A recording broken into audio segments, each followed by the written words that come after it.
Big boss Malayalam season 6-ൻ്റെ പുതിയൊരു അപ്ഡേഷനിലേക്കാണ് പോകുന്നത്.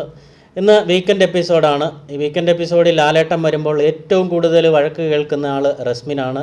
കാരണം മറ്റൊന്നുമല്ല, റസ്മിൻ കഴിഞ്ഞ ദിവസം ക്യാപ്റ്റനായിരുന്ന സമയത്ത് നോറയുമായിട്ട് ബാത്റൂമിൽ വെച്ചൊരു സംഭാഷണം നടക്കുന്നുണ്ട്. ബാത്റൂമിന് പുറത്ത് നിന്ന് അവർ സംസാരിക്കുന്നു. അതിനുശേഷം നോറ വാതിൽ തുറന്ന് അകത്തേക്ക് റസ്മിനെ കയറ്റുന്നുണ്ട്. അതിനകത്ത് നിന്ന് അവർ എന്തൊക്കെയോ സംസാരിക്കുന്നുണ്ട്.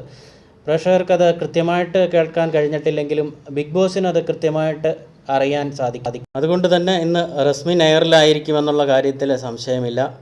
മറ്റൊന്ന് ജാസ്മിനാണ്. ജാസ്മിൻ നമുക്കറിയാം എല്ലാ ആഴ്ചയിലും എയറിലാണ്. ഈ ആഴ്ചയിൽ നമുക്കറിയാം ജിൻഡോയുമായിട്ടുള്ള പ്രശ്നം, അവിടെ ആ പച്ചക്കറി അരിഞ്ഞിടുന്ന വിഷയവുമായിട്ട് ബന്ധപ്പെട്ട് ഇന്ന് ലാലേട്ടൻ അതും ചോദിക്കാൻ സാധ്യതയുണ്ട് എന്നാണ് തോന്നുന്നത്.